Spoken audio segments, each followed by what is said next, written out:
The Browns got bounced in Houston. The Dolphins got their dorsal fins frozen off in Kansas City. This week on Unraveled.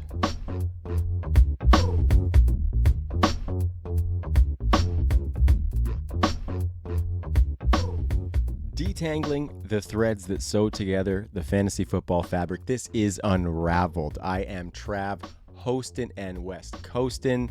We are the Undroppables. This is my first piece since joining the squad. I'm going to save the story about me joining the squad for another day because we got work to do. You can find a bunch of my other stuff on the social media platforms for the Undroppables. So go follow them on x.com, Instagram, and TikTok at the Undroppables. And of course, all the team's work can be found on the website, theundroppables.com, including those exclusive Patreon benefits that they got over there. It's been fun, been unreal working with the crew, longtime friends of mine over at the Undroppables.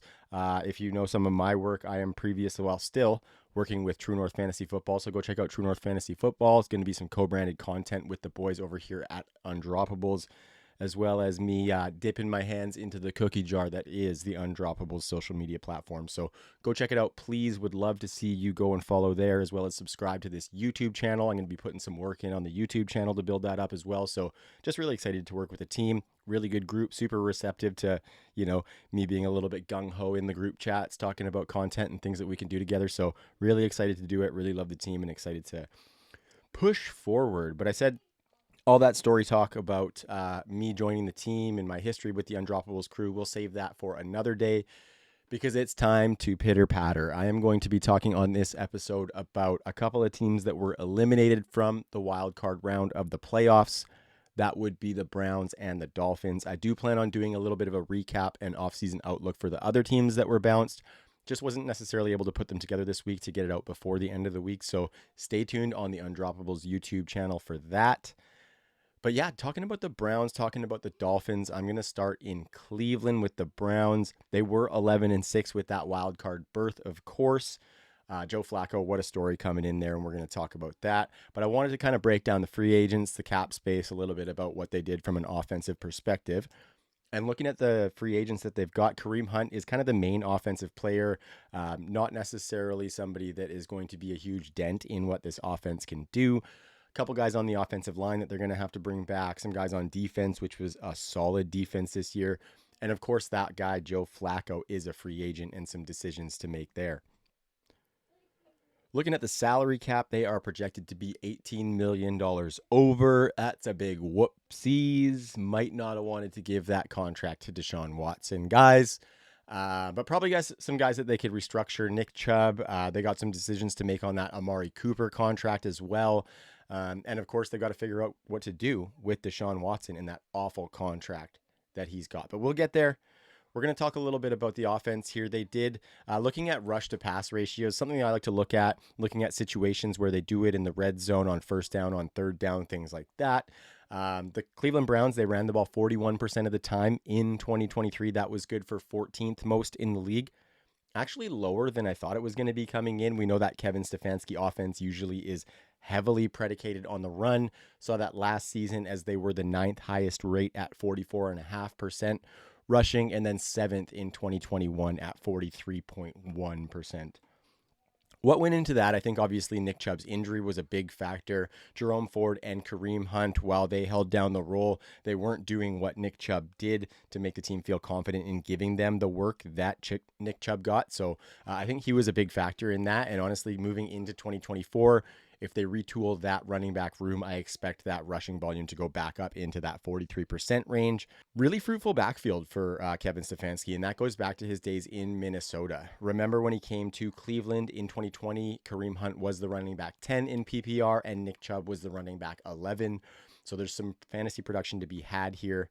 Just feels like a little bit of a weird spot with Nick Chubb's injury and then Kareem Hunt being a free agent. Of course, it's like if Nick Chubb's going to come back early to mid-season, they wouldn't necessarily want to invest heavily in the position. Could see them going that route in the draft with another young guy. But yeah, just kind of a weird spot all around. Jerome Ford, though, nice showing this season. I don't know if they're necessarily going to give the backfield all to him, though, if Chubb misses the start of next season. And I'm going to break it down a little bit here for Jerome Ford and what he did in 2023. He was the running back 16 on the season in PPR. But if you look at points per game scoring, he was 25th best with 12.5 points per game. So to me, that signifies that he's a bit of an accumulator, one of those kind of floor play flex guys, but not a whole ton more than that as far as ceiling that he's giving you week to week to week to week. I know he had a couple of games where he did pop off, had some big plays, but he's not really giving you those week winning weeks as opposed to those kind of he made your flex spot sufficient kind of weeks, which isn't necessarily what you want out of a guy who is the 1A in a backfield. He was the 1A on this team, though. He generally saw 50 to 60% of the snaps.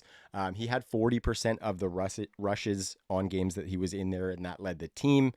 Kareem Hunt, as far as snaps in the red zone, did have a slight edge. But that was something that I thought when Kareem Hunt came back to Cleveland, because we even saw when he was in there with Nick Chubb that he was stealing red zone work from Nick Chubb. So I think Stefanski and the team just kind of trusted Kareem Hunt in that red zone area. But for me, I think the biggest takeaway in this backfield was that I don't think that Jerome Ford really did a bunch to break through and make them trust that he's going to be that guy that can be a difference maker as the 1A next year. Sure, he had 813 rushing yards this year, 214 carries and 4 touchdowns. Actually, encouragingly, he saw 63 targets and caught 44 of them for 319 yards and 5 touchdowns. Those 5 touchdowns were the 5th most receiving touchdowns of any running back this season. So that was nice as far as a receiving perspective. But I think that's like ceiling as far as the receiving work that any running back's going to get in Cleveland. And we know that there were a bunch of things happened where maybe relying on some of those dump offs to the running back was a necessity for them as opposed to using the run game in that facet. So I'm not necessarily hopeful that Jerome Ford's going to come back in, or any running back's going to come back in necessarily and soak up 60 plus targets for the Browns, but never know. We saw it this season, of course. But even with that, and like him showing well as a receiver and doing okay, if not inefficient as a runner, he just didn't break a ton of big plays on the opportunity that he got. He had a 3.9% explosive rush rate. That's outside the top 25 for running backs with at least 100 carries.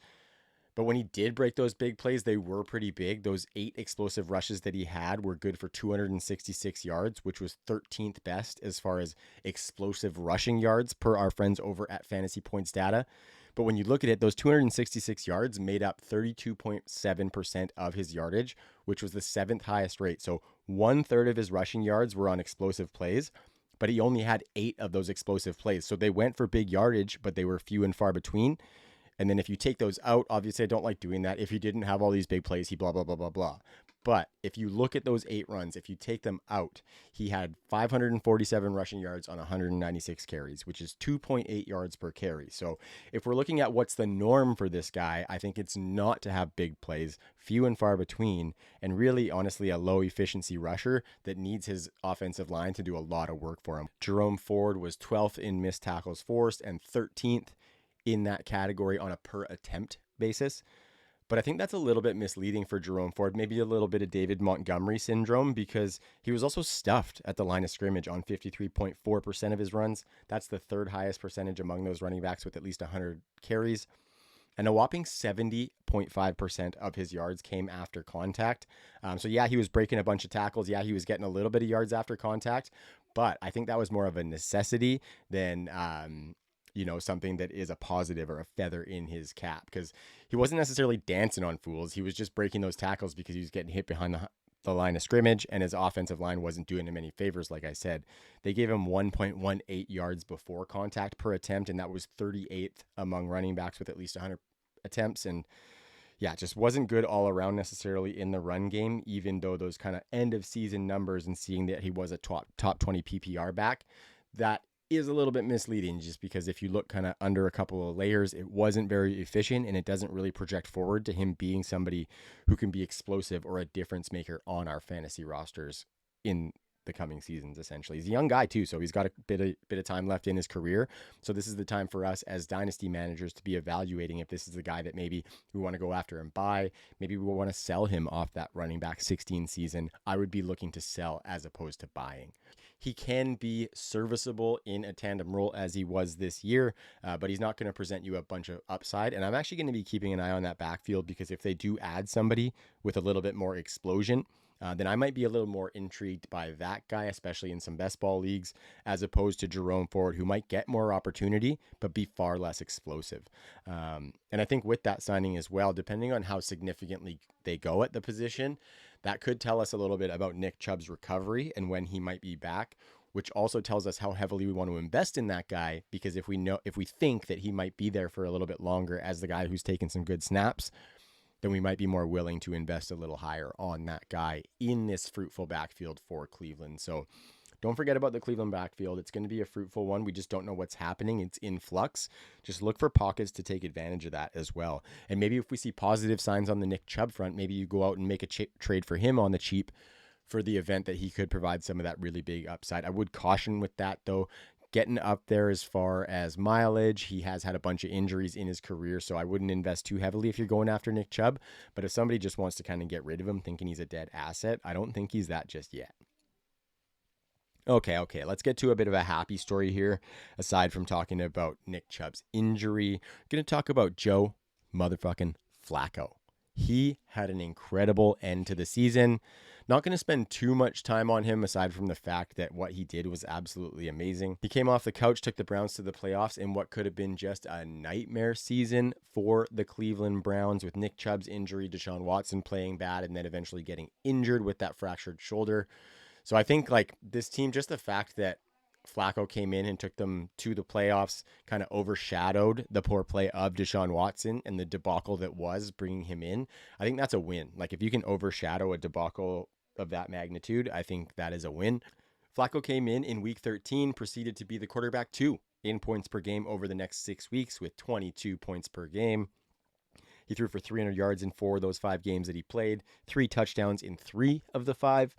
And I think the good thing is that he was just a huge boost for Amari Cooper and David NJOKU, right? Like he kept those guys playing at a solid clip where we could use them and they weren't necessarily falling off just because of the quarterback play. And hats off to Joe Flacco for what he did there. I think honestly, he deserves a shot to come in and be the starter next year. I don't know what's going to happen with Deshaun Watson. I could see them reverting back to him just with that contract. They are in no position to get out of that contract right now. That's going to cost them, if they cut him before June 1st, I think it's like 136 million in dead cap. Cutting him after June 1st, it's like 90 something million in dead cap. And I think it's a fat stack even if they trade him. So I think they're probably stuck with Deshaun Watson, but I think a move that would show a ton of plums from that coaching staff is bringing Joe Flacco in to compete. And if Joe Flacco is better, which he showed this year, you sit that $250 million quarterback down for a season until that quarterback contract is digestible to, cut it, trade it, whatever it is. Put Joe Flacco in there and watch what he does with this offense with Deshaun Watson on the bench. That would show some plums as far as a coaching staff, but remains to be seen. We see those teams, like you don't want to get nothing out of that investment, of course. So I could see Deshaun Watson being back as the starter. Joe Flacco's getting some looks though, let me tell you. Looking at the wide receivers in Cleveland, I'm going to kind of reserve breaking them down because I think Amari Cooper's season definitely warrants being broken down. Elijah Moore's and Cedric Tillman's don't necessarily. So I'm going to reserve those, just talk a little bit about what it's going to look like for next year. Amari Cooper is under contract, but like I said at the top, his deal is one they could restructure or potentially even cut. I think if they cut him after June 1st, that could save him or them $20 million against the cap. So at that time, they're going to be looking to sign those rookie deals and whatnot. So they might be able to pinch some of those pennies with Amari Cooper's deal. But I wouldn't see them doing that necessarily because they probably still think they're a playoff team. If they get rid of Amari Cooper, Cedric Tillman is like their wide receiver 1 as a second-year player who did nothing in his rookie year. So I think they're going to bring back Amari Cooper, probably shift up that contract a little bit, maybe extend him and backload it a little bit to save some money in the next couple of years with Deshaun Watson's contract on the books. But going to be an interesting one, a little bit of a shakeup, if not with Amari behind Amari at least. Elijah Moore probably gone. Cedric Tillman looking to regroup in his sophomore year next season and try and put a dent in that target priority. I think he can do that. He's got some talent for sure. And I could see him being in that wide receiver 2 role, but I'm also, thinking that they're probably going to bring somebody else of some sort of significance in, maybe the significance that we thought Elijah Moore was when he came in, if that makes sense. Like, not another wide receiver 1, but a guy who's an upside guy that has a chance at wide receiver 2 alongside Cedric Tillman. So remains to be seen. That's why I'm not going too deep into the wide receiver room, because A, with them being so run heavy, we're only looking at production out of one wide receiver in Cleveland anyway. And then B, of course, we just don't know what's going to happen, and there wasn't a ton of production there outside of Amari Cooper. The absolute best thing to come out of Cleveland this season was the Chief, David NJOKU. What a year by him. He was the fantasy MVP of multiple of my fantasy teams. Somebody who I affectionately call the NJOKer was the tight end 5 on the season, the tight end 6 in points per game with 12.7. 123 targets were third best. His 81 receptions were fifth best. And over 880 yards, he was sixth in that category, tied for second with 6 touchdowns at the tight end position. So great season for David NJOKU. I don't even need to go deep because I think he is a top 7 or 8 option going into 2024. And I think he's a guy who could potentially be devalued a little bit more going into next season with some of these hot names like Sam Laporta, sorry. I always call him fucking Steven, and I have no idea why. For some reason, Steven just feels like it should be his name. Sam Laporta, Trey McBride, Dalton Kincaid, all these guys getting that hype. Brock Bowers coming in as a rookie could depress the value of David NJOKU again next season, in which case I am going to be all in, because he showed a different level of upside this year, showed a different level of kind of clutch ability to come through for this offense when he needed to. So right now he's actually my dynasty tight end 9, and he's going to be back in the hunt with those young guns next year. Mark my words. Whew. That's the Cleveland Browns. Would love to hear what everybody thinks about the Deshaun Watson situation. So please go hit the comments and let us know what you think they're going to do with Deshaun Watson in that fat contract. Kind of a hilarious thought that I had that I've kind of floated out there. What if they just called up Sean Payton and straight up traded him for Russell Wilson, just to swap those ugly contracts, get a fresh start with a different quarterback? I don't know how the fit would be necessarily. I don't know how that's going to shake out. Don't know if anybody would want to take on Deshaun Watson just personally, but that would be kind of a funny development that would shake the landscape of fantasy football, just to see 2 teams go and trade those awful arbitrage contracts that they had. So yeah, going to be an interesting offseason for the quarterback positions in both Cleveland and Denver. But I digress. Little sip of coffee there. It's like super snowy out here in beautiful British Columbia. So me and the kids got out and played in the snow this morning. Now I'm just battening down the hatches. They're watching a movie. I got a nice warm coffee, recording a little video for the people. So thanks for having me. Really appreciate it. Again, make sure you go to the undroppables.com and check out all of the content there. You can go find us on the socials. I'm working on some social media graphics and stuff for the crew. So follow us at the Undroppables on X, on Instagram, on TikTok, and then of course subscribe to this YouTube channel, because I'm going to do some more video series like this one, Unraveled. And then I'm chatting with some of the crew about getting some other video series going. So this YouTube channel is going to start pumping, folks. The next team that I'm going to talk about, and the other team that was bounced from the playoffs on Saturday, was the Miami Dolphins. They were also 11-6, much like the Cleveland Browns, much like the division-winning Buffalo Bills, who the Miami Dolphins lost to in that Week 18 thriller that was for the division.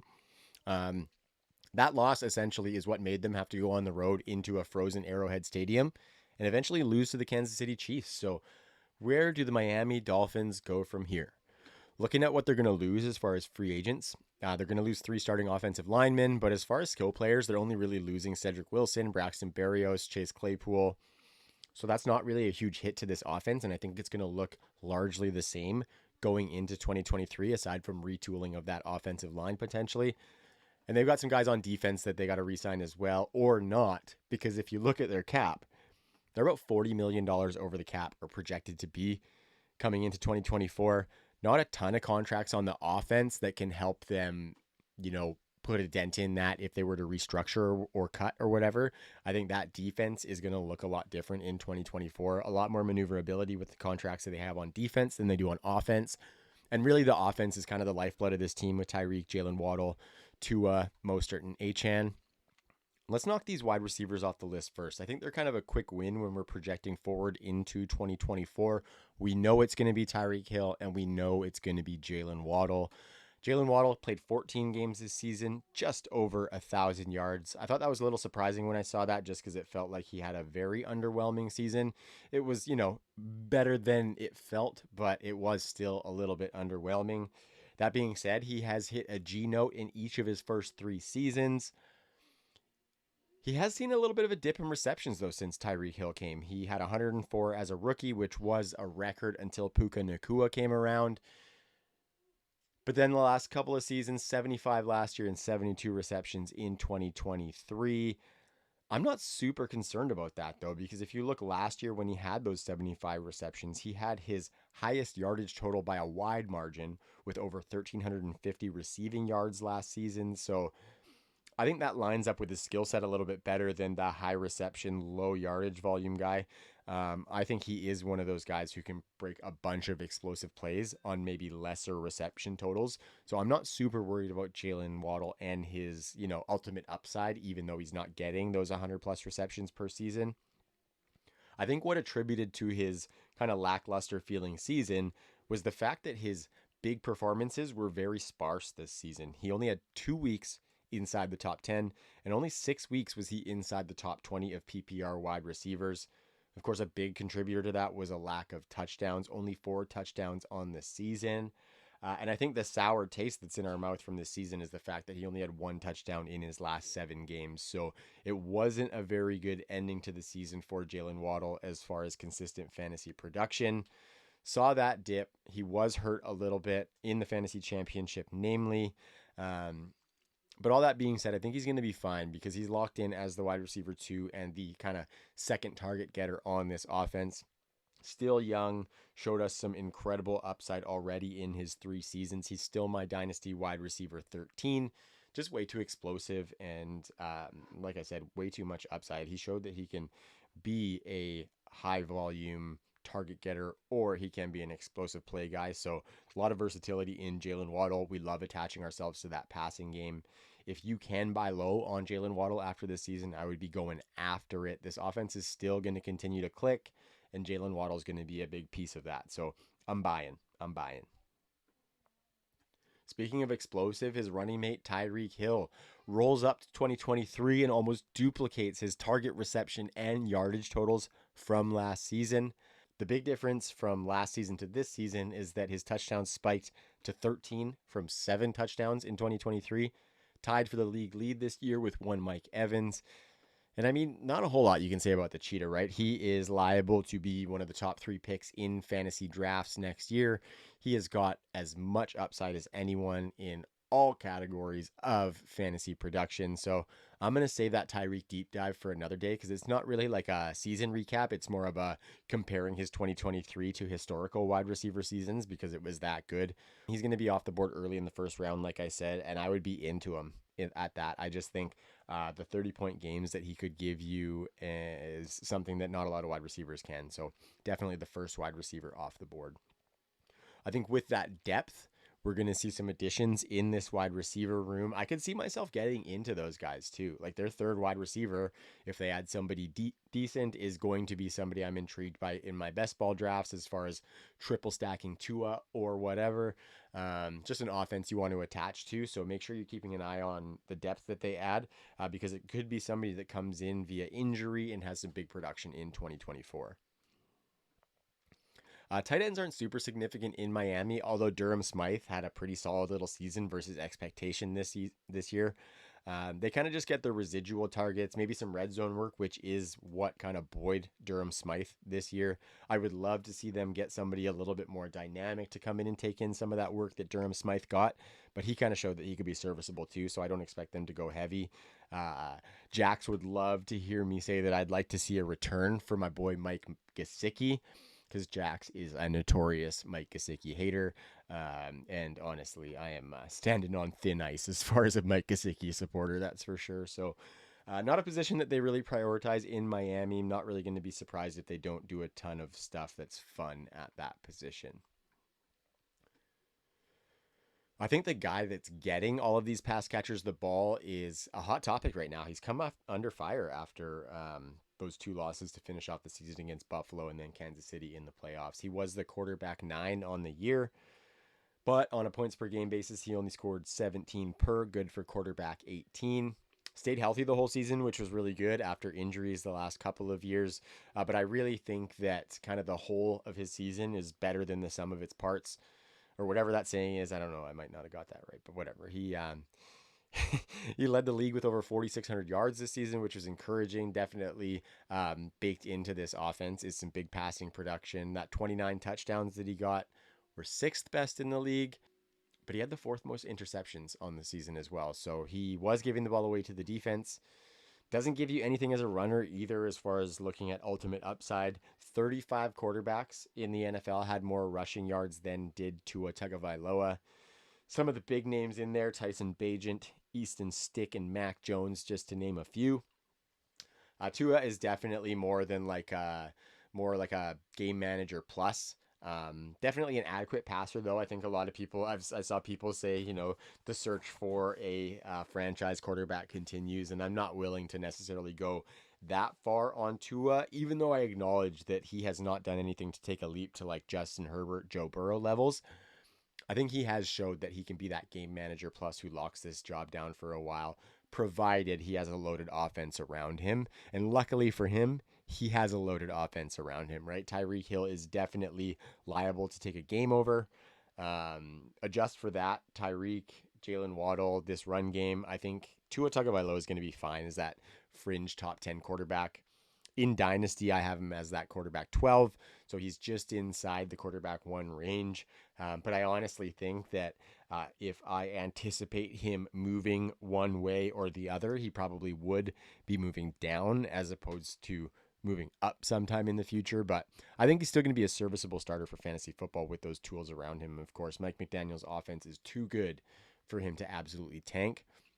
Yeah, so I think Tua is going to be just fine, but we can't expect him to be getting up into that top 10, top 8 quarterback like Joe Burrow and Justin Herbert have, right? Like they're right in the back end of that as those guys who don't run the ball a lot, but can still give you those, 40 plus touchdown seasons. I don't see that happening with Tua. I think a lot of people were projecting him to take that leap, but he's not a guy that's going to do that in my opinion. Okay, aside from Tyreek Hill, the engine that ran this Mike McDaniel's offense was that run game. Raheem Mostert, of course, put up numbers. He was the running back 5 this year, 17.9 points per game, was the running back 3. And then obviously De'Von Achane was the running back 24. Only 11 games played, 17.1 points per game, running back 5 in that category. So huge year for both of these guys. Dialing in on Raheem Mostert a little bit. He did miss the last 2 weeks. But he was only outside the top 20 in 3 of his 15 games this season. So Mostert had an unbelievable season, from showing us his continued explosiveness that he has always had, and B, showing that he can be healthy, which is something that we haven't necessarily seen from Raheem Mostert in seasons past. So, he had a good year. He really won a lot of weeks and didn't sink a lot of weeks for you at the running back position. 21 touchdowns, man. 18 on the ground and 3 receiving. You just don't get 20 touchdown seasons very often. And that showed his ability, obviously, as a runner, but I think that showed the upside that the Dolphins offense offers. I think no matter what team or offense Mike McDaniels is tied to, I am going to be tying to the running backs in that offense because he showed that he has a willingness to go get guys that fit. They went out, got Raheem Mostert from the San Francisco 49ers, drafted an extremely undersized De'Von Achane. I think Mike McDaniel has got it dialed in the run game, so I want pieces of that. Even like Jeff Wilson before the season, I was taking sprinkles of him as well, just for the potential of him getting some work. And even though the results didn't work out, I don't mind that process, taking the 3rd, maybe the 4th back in this team if you got a deep bench or if you're in a best ball squad. So attached to this running back room. So yeah, go get you Dolphins running backs in drafts in 2024. Little breakdown on De'Von Achane. He was basically the Tyreek Hill of running backs in 2023. Burst on the scene in his second game with 234 total yards and 4 touchdowns. In his third game, he had 120 yards, 2 touchdowns, then 165 and 1 touchdown. All 3 of those weeks, his first 3 weeks getting significant work, were top 5 running backs in PPR scoring. Then he missed the next 4 games, but when he came back, that stretch run wasn't quite as upper echelon as far as fantasy production as the first few games were. In De'Von Achane's final 7 games, he only had 2 games over 100 total yards, 4 touchdowns, not bad, but definitely not the clip that he was putting up earlier in the season. And he only had 1 top 5 week in those final 7 games, with another week being just wide as the running back 8 in week 17. With that, though, week 17, the running back 8 performance, there was no Raheem Mostert. And in that running back 3 performance in week 13, that was on the back of 2 touchdowns and not a massive yardage number. So he needed the touchdowns, or he needed a little bit of Raheem Mostert missing time in order to give us that ultimate upside that he had. And we saw that without the touchdowns, he wasn't putting up much floor either. Now, I'm not going to say that he's touchdown dependent necessarily, but we do know those touchdowns are hard to chase. And if you don't dig a little bit deeper on De'Von Achane, I think you probably are chasing those touchdowns. 8 of his 11 touchdowns in 2023 were scored across just 3 games. Way harder to chase that than even if he had that spread out over, 10 games or something like that. Especially for a guy who doesn't profile as a goal line back, right? Like, I think we saw Raheem Mostert's getting a lot of those lucrative opportunities near the goal line, and De'Von Achane has to rely on big plays and putting those big plays into the end zone in order to give us ceiling. So kind of sounds like I'm kind of like shitting on him, and I'm not trying to do that because he is still my dynasty running back 14. I think that might be a little bit lower than some. I think he's going to lose some snaps near the goal line. I think he's going to lose some snaps in blocking situations just because of Raheem Mostert's veteran experience and kind of scheme familiarity and stuff like that. So I don't have him locked in as a top 10 running back, and I would caution anybody to do so just because don't get it shrouded in all the touchdowns in the big weeks. There were some down performances for De'Von Achane. So yeah, just don't get your Miami Dolphins colored glasses on too tight, because when you look down over the top of them, it looks a little bit different. But regardless, this is one of the best, if not the best 1-2 punch in the NFL. You adjust them as far as talents to the scheme and the play calling. I think they are the best in the game, and I will be investing heavily. I definitely will love to have De'Von Achane more as a running back 2 on my team in 2024. But depending on what his draft cost is, I could see myself having a decent amount of him if I go heavy on the running backs. That's all I've got for this episode of Unraveled, the first in the series. Would really love to hear some feedback, so please hit the comments on YouTube and let me know what you thought. The format, my delivery, the graphic, whatever you want to give me feedback on, I would love to see it. Always trying to get better, always trying to bring top-notch content to the channels. Go follow the Undroppables on YouTube, on X, on Instagram, on TikTok. They are the Undroppables on all of those. And then, of course, the Undroppables.com, and go consider signing up for that Patreon to get some of those exclusive benefits. I've been in the Patreon Discord already. It's a ton of fun, dropping a bunch of conversations in there, a bunch of people chatting in all the different channels and stuff. So please go check it out, patreon.com/theundroppables. So thanks for joining, everybody. Really appreciate it. See you next week. Peace.